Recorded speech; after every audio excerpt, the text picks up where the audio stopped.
Bienvenidas y bienvenidos a Gigantes con Propósito, el podcast del Consejo de Empresas Globales. Aquí hablamos de lo que pocas veces se dice sobre las empresas globales en México, su impacto real, su compromiso con el desarrollo del país y el liderazgo humano detrás de sus decisiones. Este es un espacio para desmitificar, para conocer de primera mano cómo estas organizaciones impulsan empleo de calidad, innovación, inclusión, educación y sostenibilidad. Porque sí, generan valor, transforman comunidades y se toman en serio su papel como ciudadanos corporativos responsables.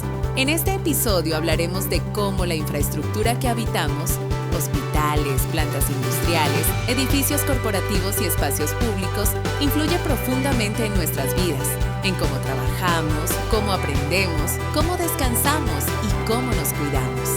Y de cómo la eficiencia, la resiliencia y la tecnología están redefiniendo esos espacios como sistemas que impactan nuestra salud, productividad y bienestar. Hola, hoy estamos en las oficinas de Johnson Controls, una compañía con más de 140 años de historia global, presente en más de 150 países, que trabaja en uno de los frentes más estratégicos y menos visibles del mundo moderno, la infraestructura que habitamos. Desde eficiencia energética hasta seguridad, salud y confort en edificios, su trabajo impacta directamente la manera en que vivimos, en que trabajamos y en que producimos. Hoy queremos entender cómo esos espacios están evolucionando para convertirse en ecosistemas más inteligentes, más sostenibles y más resilientes. Y para hablar de esa transformación en América Latina, me acompaña quien lidera esta visión en la región, Santiago Echeveste, vicepresidente y gerente general de Johnson Controls. Bienvenido, Santiago, hasta que se nos hizo la conversación. Bienvenida a las oficinas de Johnson Controls México. Erika, un gusto tenerte por aquí. No, pues al contrario, gracias por invitarnos.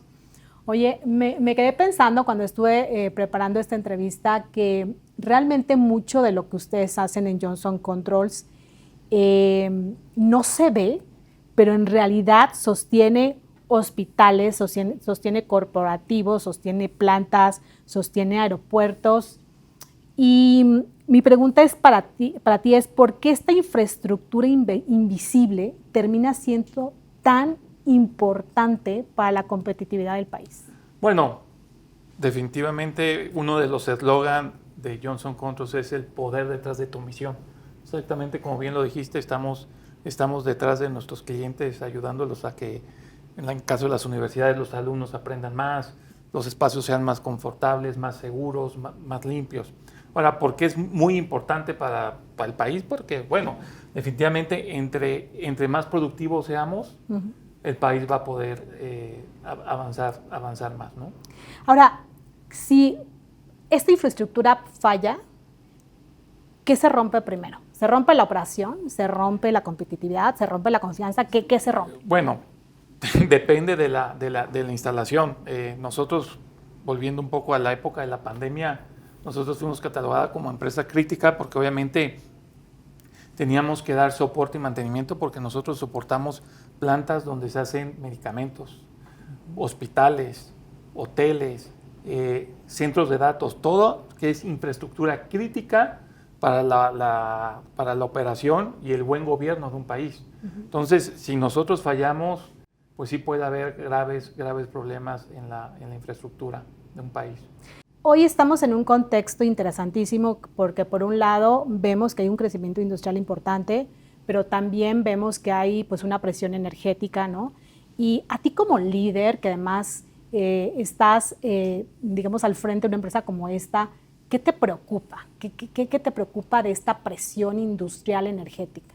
Bueno, realmente me preocupan varias cosas y creo que en México estamos rezagados en varias cosas. La principal, obviamente, lo que tú has dicho es el tema energético.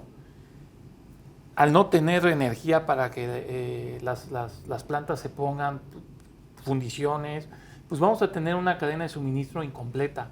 Vamos a perder competitividad y además vamos a dejar ir oportunidades, ¿no? Entonces, energía es básico.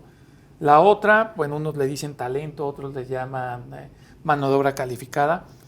tenemos que aprovechar ese bono demográfico que México tiene y tenemos que reformar los planes educativos. Una cuestión también que me preocupa y que es, yo creo que general a través de toda la región, algunos países más, algunos países menos, el tema de infraestructura, ¿no? También tema de carreteras, temas de conectividad a internet, temas de vías férreas, aeropuertos y puertos, ¿no? Porque todo eso te ayuda a tener canales comerciales con otros países y a integrarte a esas cadenas de suministro. Ahora, ustedes hacen eficiencia energética, ¿no? O parte de la eficiencia energética está en el core de lo que ustedes hacen, ¿no? Antes esto, se veía deseable, pero siento que no se le estaba tomando la importancia que debería. Esta conversación en la industria ha cambiado, ha evolucionado. ¿Cómo ha evolucionado? ¿Qué has visto? ¿Cómo está evolucionando las conversaciones en el sector? Bueno, obviamente nuestros equipos se caracterizan por la eficiencia energética. Yo vendo confort, yo vendo seguridad, protección, ¿no? Entre todas las líneas de Johnson Controls. La conversación sigue siendo la misma. Todo el sector industrial está preocupado por sus costos de energía. Al final es un insumo que ellos utilizan para la producción. Ahora, esto ha retomado mayor fuerza porque ahora tenemos el tema del calentamiento global. Y esto implica un uso eficiente de la energía, ser más eficientes y no desperdiciarlas. Y ahí es donde nosotros ayudamos y coadyuvamos, obviamente, primero con nuestros sistemas de control y segundo con nuestros aires acondicionados que operan con altas eficiencias. ¿Cómo está evolucionando las tendencias en tu industria? ¿Qué estamos viendo hacia adelante? ¿Y qué aquello que era tendencia, pues ya es hoy un estándar? A nivel mundial hay 3 grandes sectores que están teniendo un gran crecimiento. El primero es todo el tema o la tendencia de descarbonización, que prácticamente es dejar de usar combustibles fósiles dentro de tus instalaciones. Ahí nosotros contamos con equipos bombas de calor donde prácticamente utilizamos un calor o una energía térmica que tienes de desecho para otro proceso. Y con eso, por ejemplo, en algunos sitios evitamos el uso de quema de gas en las calderas, ¿no? La otra gran tendencia es todo el tema de inteligencia artificial que ha detonado una explosión en la construcción de centros de datos. Entonces ahí nosotros tenemos tecnologías de enfriamiento, de control, de seguridad y de extinción y detección de incendios que complementan todo el tema de los centros de datos porque esas son infraestructuras críticas, ¿no? Se cierra un centro de datos en un banco y realmente paras el banco, ¿no?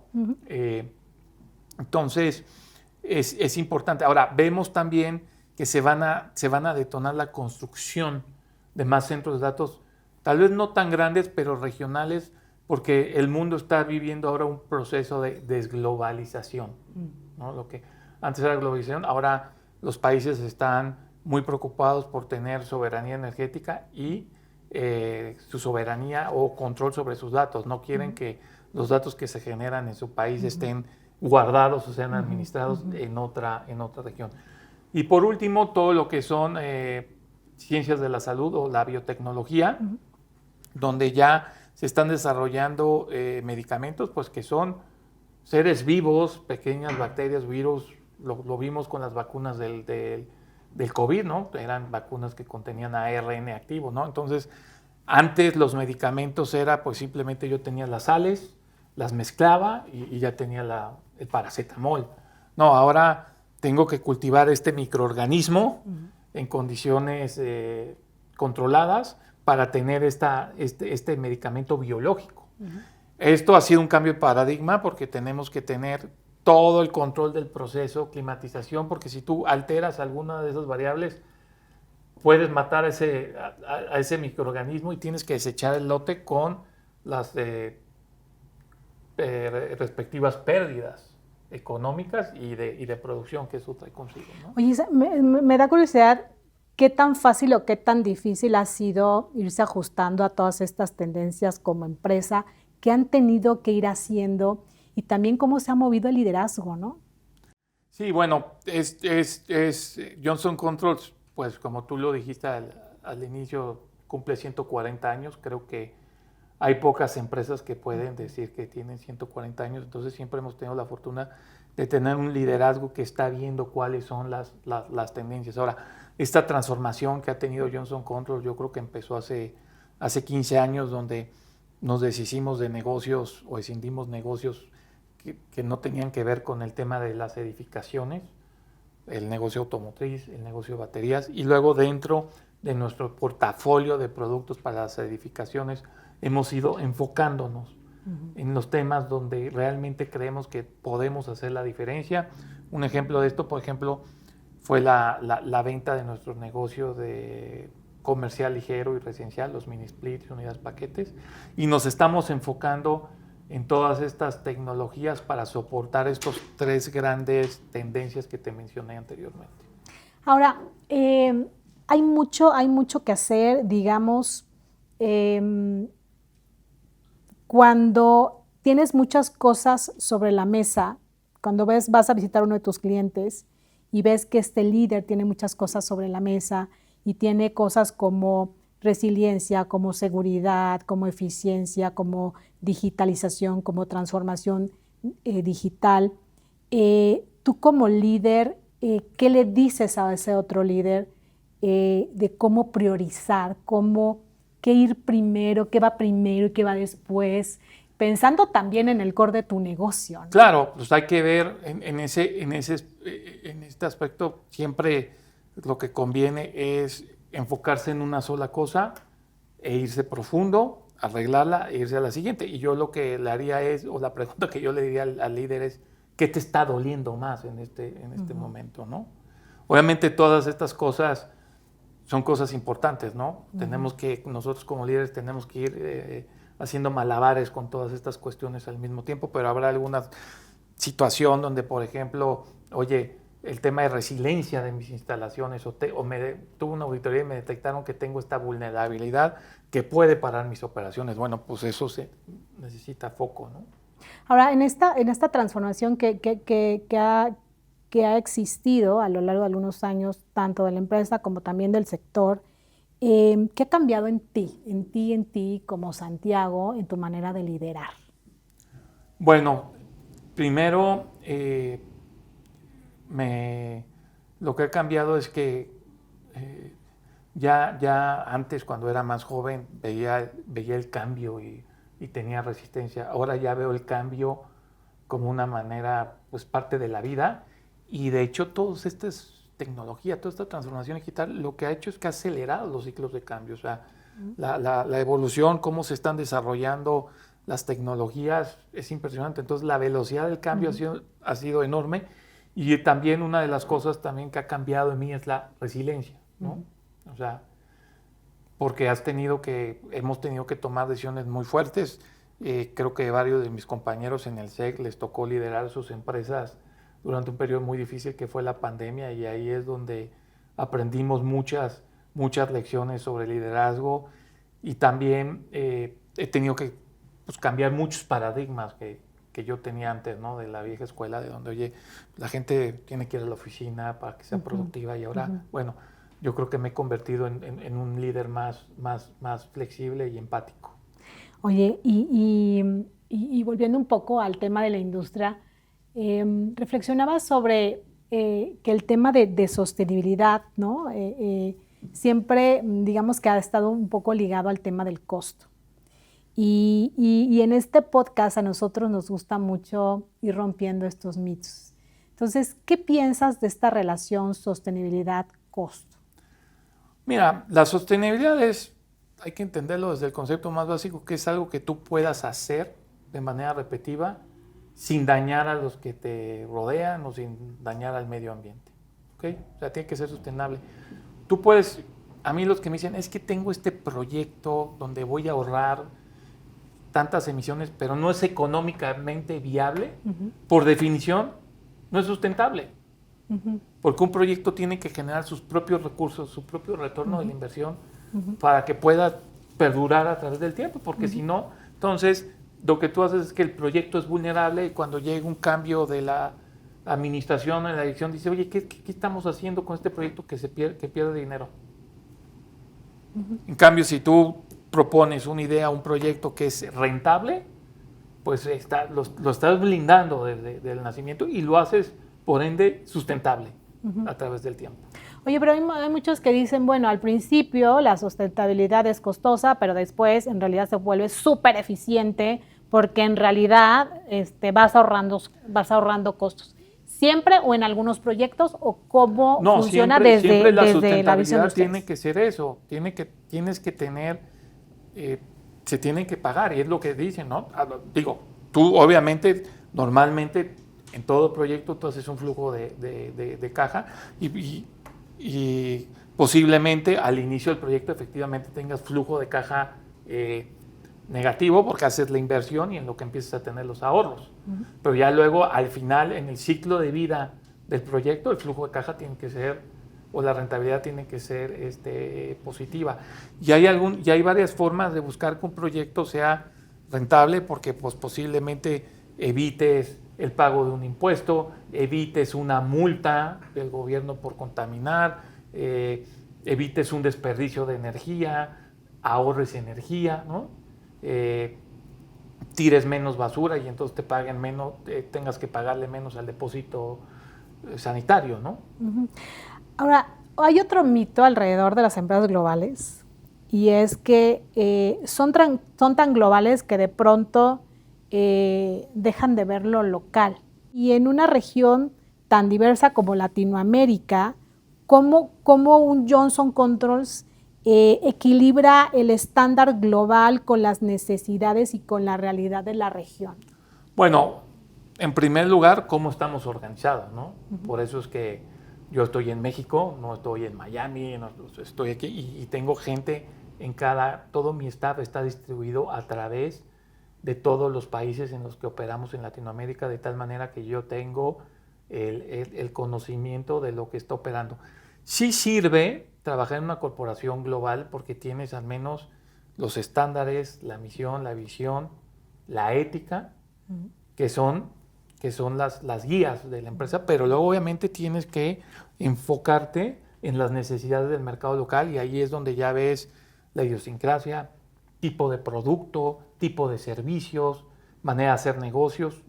Y por ejemplo, a mí me ayuda mucho en el tema de corrupción, que saben que es Johnson Controls, y oye, pues ya saben que nosotros no podemos dar, ni nunca daremos algún tipo o clase de soborno, ¿no? Por ejemplo, entonces yo lo veo como una ventaja, es lo mejor de los dos mundos. Tienes todo el músculo corporativo con los principios de gobernanza, pero luego tienes la habilidad de tener equipos locales que ajustan la estrategia de la empresa a cada mercado. A cada mercado y a cada comunidad. Exactamente. ¿No? Exacto.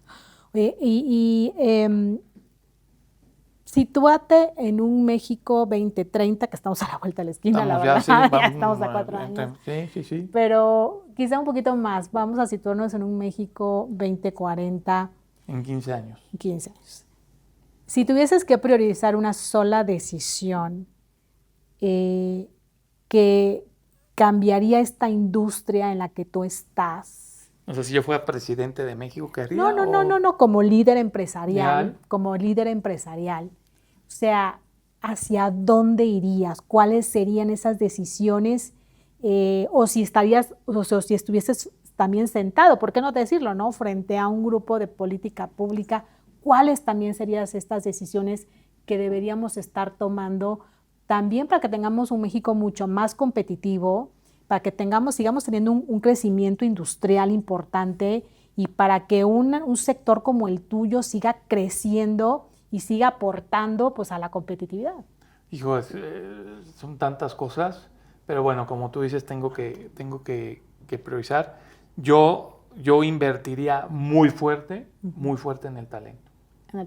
Que es algo que yo internamente como Johnson Controls puedo controlar. Entonces invertiría en capacitar, formar a todo mi equipo de trabajo para que hagan la diferencia. Obviamente Johnson Controls invierte fuertes cantidades de dinero en innovación tecnológica, entonces eso ya está por hecho. Pues yo creo que el talento y y la cultura de tu equipo es lo que hace la diferencia.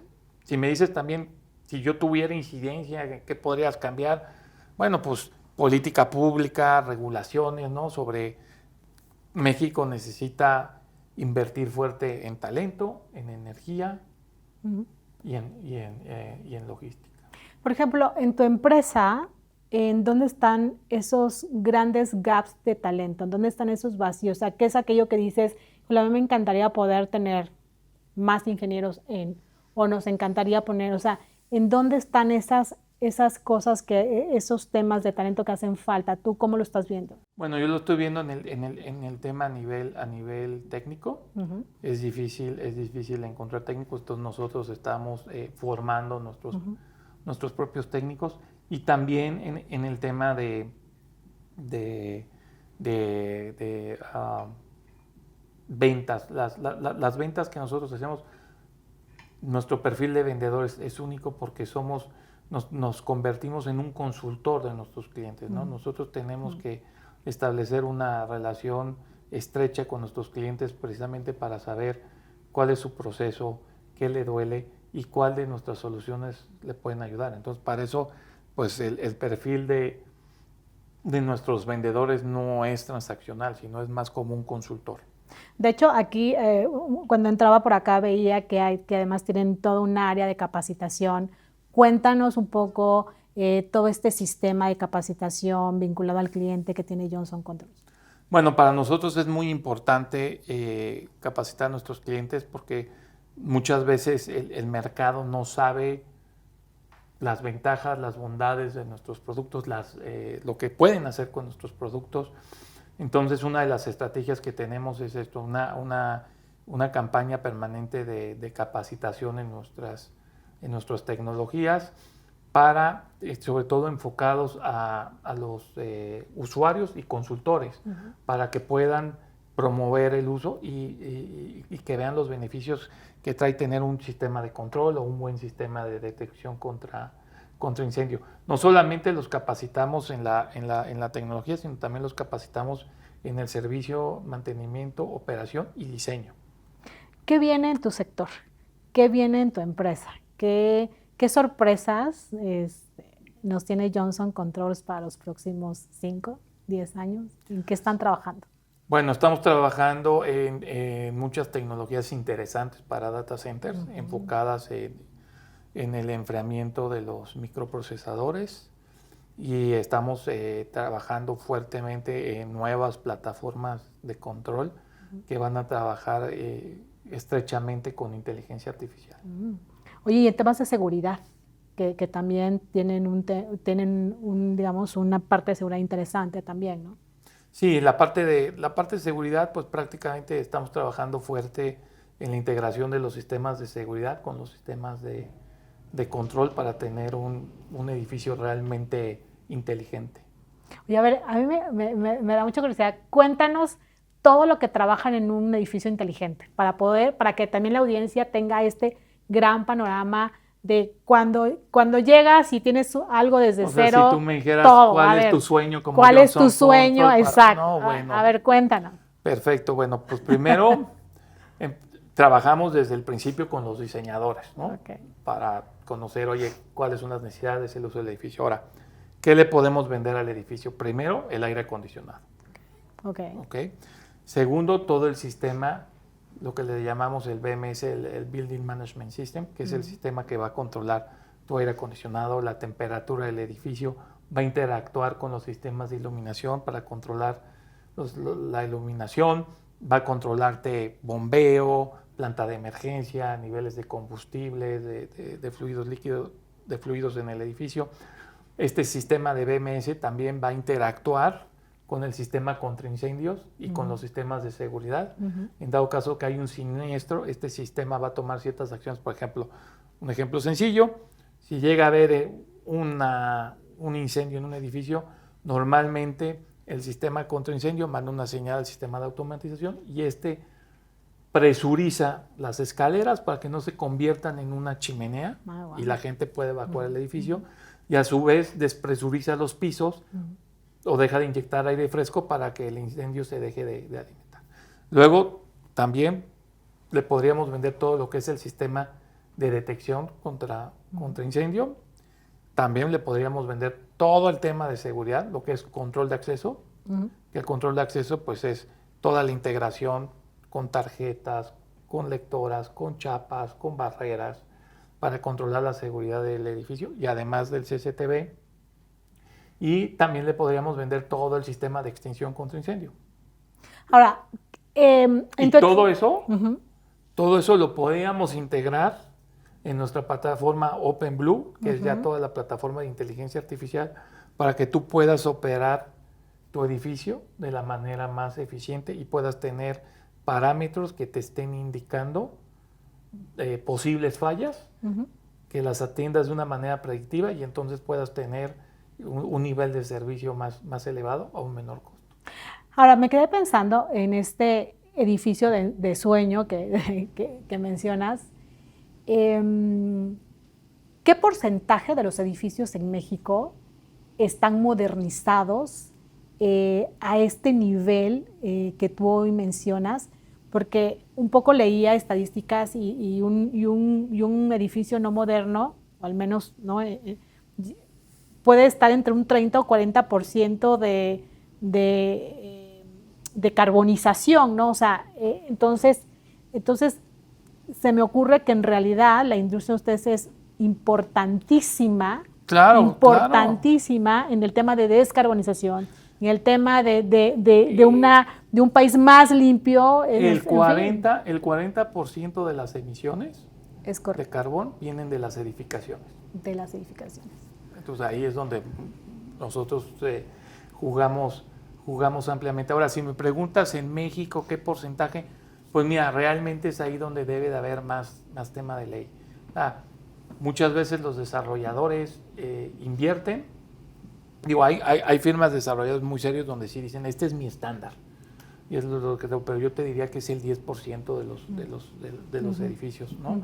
Normalmente te encuentras edificios que sí tienen el BMS, pero no tienen el fuego o no se comunican entre ellos, etcétera. Antes había la mala práctica de decir, mira, pongo el aire más económico, no importa que no sea eficiente, en fin, el inquilino es el que paga la cuenta.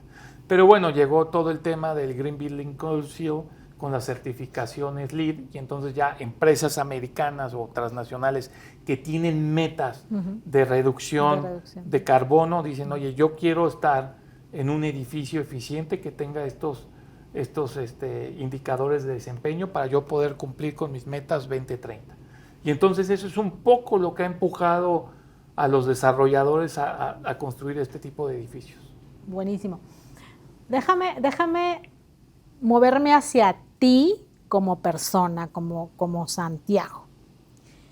¿Cuáles son las decisiones más difíciles que has tenido que tomar?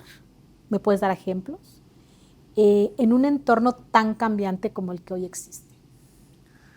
Bueno, una de las decisiones más difíciles que tomamos fue pues toda la reestructura que vivimos en Latinoamérica en busca de la rentabilidad.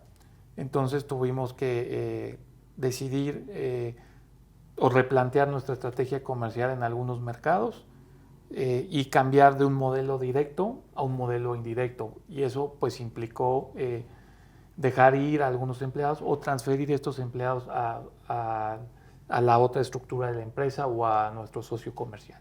Y pensaba que cuando lideras una región, ¿no? como tú lo haces de América Latina, pues coordinar equipos tan diversos, tan distintos, pues no necesariamente es una tarea fácil, porque estamos hablando de culturas distintas, seguramente de prioridades distintas por región y por país, ¿no?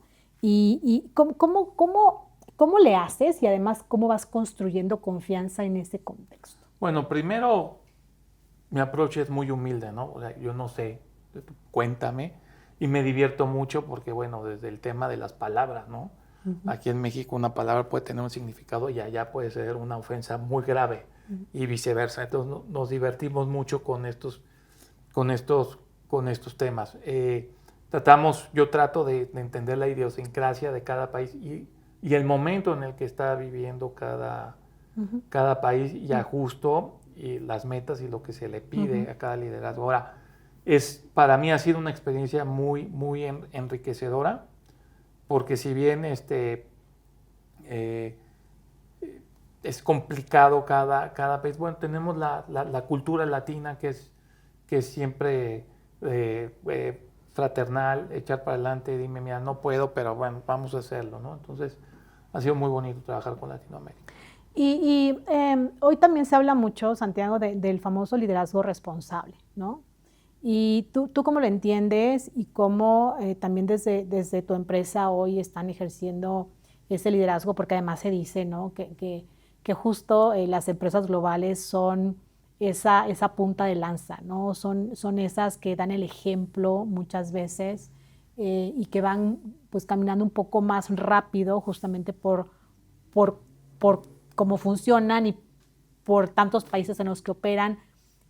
¿Cómo están ejerciendo ese liderazgo ustedes en Johnson y tú como persona también? Bueno, al menos yo creo que primero para tener un liderazgo responsable tienes que ser congruente. Entonces, como dicen en Estados Unidos, walk the talk. Si lo hablas, lo tienes que cumplir. Ahora, nosotros, todo nuestro liderazgo va alineado con nuestros principios, misión y valores, ¿no? Y creemos que tenemos, por ejemplo, o ponemos mucho énfasis en el tema de voluntariado a través de todos los países. Nosotros tenemos responsables de voluntariado en cada país porque creemos que debemos de devolver algo de lo que nos dio el país. Y también, pues, en el tema de que decimos, oye, eficiencia energética, pues tratamos de nosotros de tener en nuestros edificios los mejores equipos, en nuestras plantas, las mejores políticas. Para nosotros, digamos que ya nosotros nos estamos rigiendo por 7 o 9 KPIs. Ponemos en primer lugar al cliente. Ok. O sea, satisfacción del cliente. En segundo lugar, los empleados. El tema de la importancia. Nosotros creemos que si nuestros colaboradores están bien, nuestros clientes van a estar mejor. Y al último lugar, los shareholders. Okay. Ese es como tenemos los valores aquí en Johnson Controls. Ahora, piensa que eres este joven de hace algunos años atrás. Sí, 2 años atrás, sí. Unos 2, 3 años atrás, ¿no? ¿Qué le dirías a ese joven que está empezando hoy su carrera profesional, a ese Santiago que hoy está empezando su carrera profesional, con esta visión, con este ímpetu, con esta pasión, con estas enseñanzas que te ha dejado la vida? ¿Cuáles son de estas 2, 3 recomendaciones que le harías a ese Santiago? Bueno, primero que controlara su carácter. Segundo, que cultivara más las relaciones, las amistades. Y tercero, que hubiese tenido más balance trabajo-familia. En este podcast tenemos una dinámica de que el CEO anterior te va a dejar una pregunta.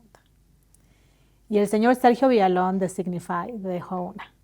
¿Qué está haciendo su empresa para no solamente lograr los objetivos financieros y de negocio de la empresa en la que están representando, sino para beneficiar la calidad de vida de las personas o el país en el que estamos viviendo? No, muy buena pregunta. Bueno, ya me había adelantado. Claro. En el tema del país, pues bueno, tratamos de incidir en las políticas públicas. Creo que en parte por eso estamos en el SEC. Segundo, el tema de voluntariado. Y tercero, cuidamos mucho de nuestros empleados. O sea, tenemos programas incluso de ayuda psicológica, tenemos campañas donde cuidamos de su salud, obviamente respetuoso, pero hacemos campañas de estudios médicos, donde decimos al empleado, oye, aquí está, así está tu sistema trabajando, estos tus indicadores de desempeño, y oye, pues si tú quieres, probemos nutriólogo, doctor, acompañamiento, check-ups, damos algunas becas a nuestros empleados y obviamente también tenemos un paquete de prestaciones que ve por el bienestar de él y de toda su familia. Muy bien. Ahora, ¿cuál sería tu pregunta para el siguiente invitado? Al que sigue, si estás muy bien en tu trabajo, disfrutando, teniendo un buen desempeño, no tienes planes de renunciar, ¿qué es lo que te haría renunciar en ese momento de esa empresa? Muy bien. Bueno, sí, este estuvo suave, ¿eh? Yo creo que iba a ser más picky, estuvo fresa. Oye, Santiago, ¿algo más que quieras decirle a nuestra audiencia? ¿Algo que faltó, que no hayas dicho y que es el momento para comentarlo?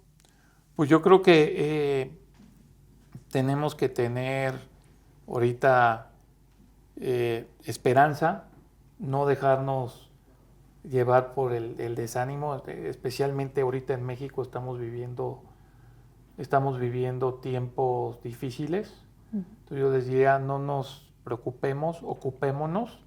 Creo que todavía México puede salir adelante si todos trabajamos en conjunto y cada uno aporta y pone su granito de arena en estas cuestiones de capacitar a la gente, ser conscientes con el medio ambiente, con el uso de la energía y hacer política pública.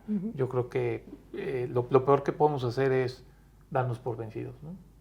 Pues muy bien, y quiero que sepan que hace algún tiempo grabamos un especial sobre Johnson Controls, así que si tienen ganas de conocer más acerca de la empresa, de lo que hace, también de lo que hace Santiago, vayan a ese episodio, se los vamos a dejar por aquí. Así que... Sí, era cuando salí del kinder, ¿no? Exacto, Sí, exacto, pero por supuesto.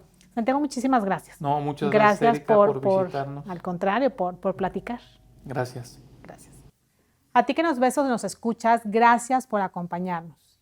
Nos vemos en el próximo episodio de Gigantes con Propósito, donde las empresas globales hablan con voz propia.